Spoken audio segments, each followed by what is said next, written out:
Should the Denver Broncos give wide receiver DeSean Jackson a call?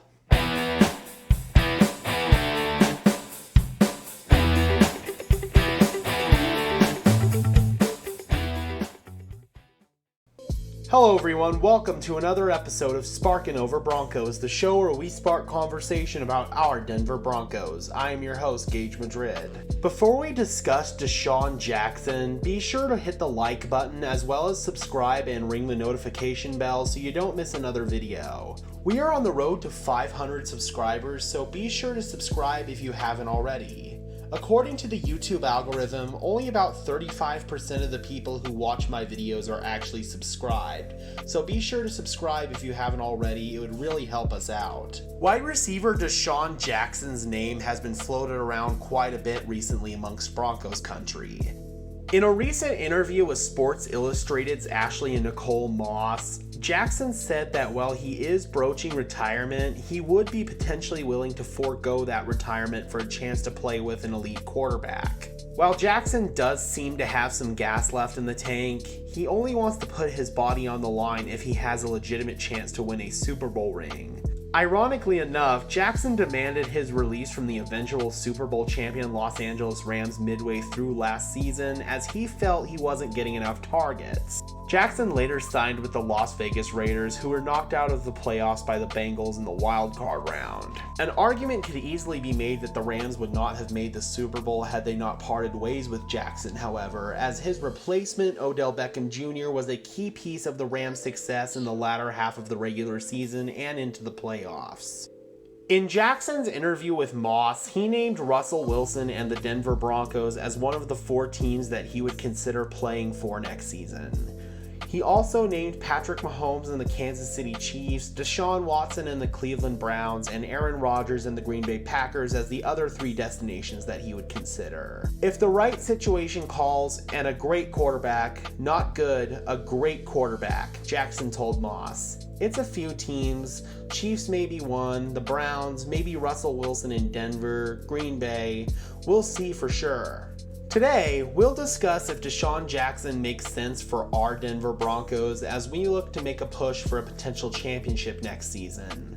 If DeSean Jackson were to play in 2022, he would be entering his age 35 season.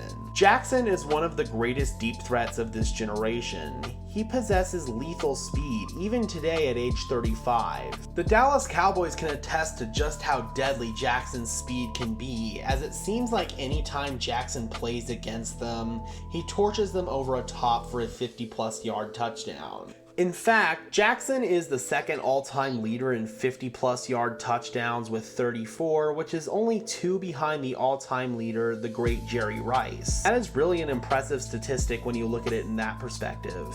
Jackson has spent time with 5 different NFL clubs, but he is best known for his time with the Philadelphia Eagles, with whom he had 2 separate stints. He was drafted by the Eagles all the way back in 2008 out of Cal. Jackson's best statistical season came in 2013, which was the final year of his initial stint in Philly. In that season, Jackson caught 82 passes for 1,332 yards and a career-high 9 touchdowns. Following a dispute with then Eagles head coach Chip Kelly, Jackson was released by the Eagles in the 2014 offseason and decided to sign with the Eagles' hated rivals, the Washington football team. Jackson spent 3 seasons in Washington, where he accumulated 2 additional 1,000-yard seasons. In the 2017 offseason, Jackson signed a 3-year, $33.5 million deal with the Tampa Bay Buccaneers. Jackson never quite lived up to the price tag in Tampa, as he was hampered by injury. Following 2 relatively disappointing seasons with the Bucs, Jackson was traded back to the Eagles prior to the 2019 season. 2019 and 2020 were both lost seasons for Jackson, as he only played in a combined 8 games over those 2 seasons due to nagging injuries. Jackson then signed a one-year deal with the Los Angeles Rams in 2021, reuniting him with his former Washington offensive coordinator Sean McVay. Jackson felt that it was never a good fit in LA, so he asked to be released midway through the season.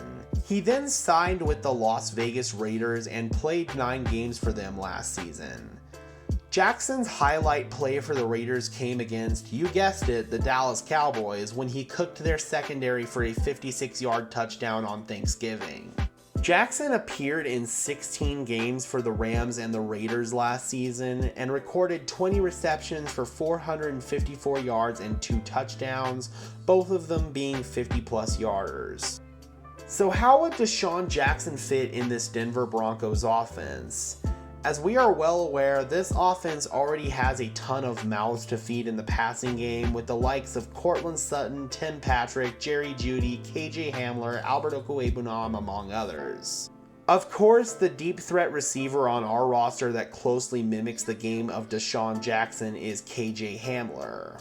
Hamler possesses elite speed and has the ability to take the top off the defense at any given time. Defenses have to respect his speed at any time, as Hamler has the ability to blow past DBs before they even know what happened to them. Unfortunately, the question marks with Hamler mostly surround his health, as he is recovering from a serious knee injury that he suffered week 3 of last season against the New York Jets. When asked about Hamler's recovery in his pre-draft press conference, Broncos general manager George Paton said that KJ is well ahead of schedule and that the team is looking forward to having him back this season. When asked about when exactly the team is hoping Hamler will be ready to go, Paton responded, "I can't put a time on it, but I don't know if I have ever seen anyone grind the rehab like he's doing."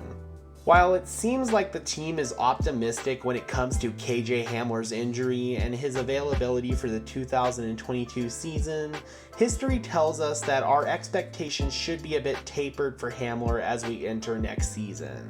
Historically, it usually takes speed guys like KJ Hamler at least until the second season back from an ACL injury for them to feel like themselves again. Even then, there is also a small chance that the injury could have zapped some of the burst and explosiveness that separates a guy like KJ Hamler from just any old speedy wide receiver. Although Hamler appeared to be primed for a breakout season last year before his injury, at this point, I am not sure how much we can depend on KJ Hamler to be a consistent contributor in the 2022 season. This is where DeSean Jackson comes into the equation. While Jackson is obviously not even close to the same player that he was during his early days in Philly or even his days in Washington, he still brings killer speed. When Jackson is on the field, just like KJ Hamler, defenses are always going to have it in the back of their minds that he could cook you over the top at any given time. Even on plays where Jackson is just being used as a decoy, he is still going to command extra attention from secondaries just by being on the field. This was an element of our offense that was completely lacking after Hamler's injury last season.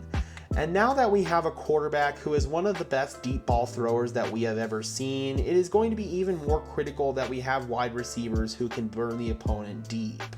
In the event that Hamler suffers a setback in his rehab, or knock on wood suffers another injury, DeSean Jackson could come in and at least command similar attention from defenses as Hamler. Even if Jackson himself didn't see as many targets, his deep threat opens up things underneath for all of our other weapons to work. For example, you could run DeSean Jackson on a go route to clear out the deep defenders, and then you could hit Albert O on a corner route, which would be wide open because the safety who is supposed to cover the deep part of the field sold out to stop DeSean Jackson from burning them deep. This is what having a speed threat like KJ Hamler or DeSean Jackson would do for this offense. Of course, in an ideal world, KJ Hamler would get through next season completely healthy and everything is sunshine and rainbows. Unfortunately, this is the NFL and things probably aren't going to play out the way you envision them. It is always a good idea to have an insurance policy for key positions in the NFL, and DeSean Jackson would be a top-tier insurance policy for KJ Hamler. Now, would DeSean Jackson be interested in that role? Probably not. He already said that he is 50-50 on retirement. If he were to return to the NFL this season, along with him wanting to go to a championship contender, he would likely want assurance that he would get to touch the rock on a fair basis. With the amount of mouths to feed in Denver, while DeSean Jackson does make some sense on paper, in practice, he is probably going to want to go to a situation where he is going to get more targets on a more consistent basis. As much as it makes me want to puke, I feel that the Kansas City Chiefs would probably be the best fit for DeSean Jackson.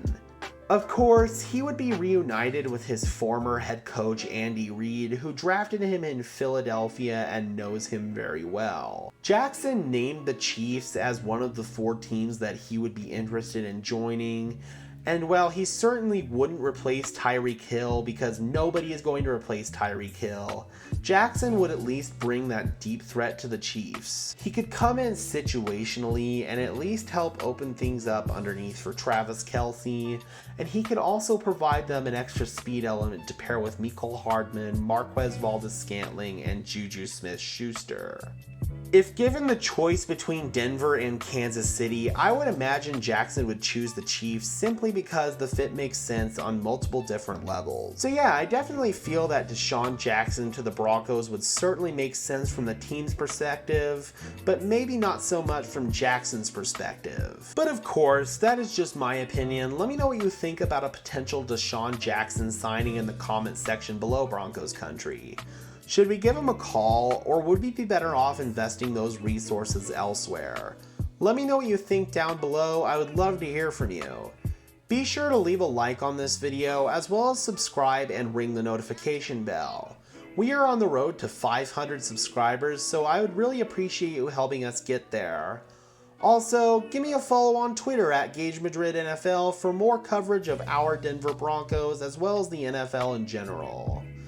And for now, this has been another episode of Sparkin' Over Broncos, the show where we spark conversation about our Denver Broncos. I am your host, Gage Madrid, saying peace out.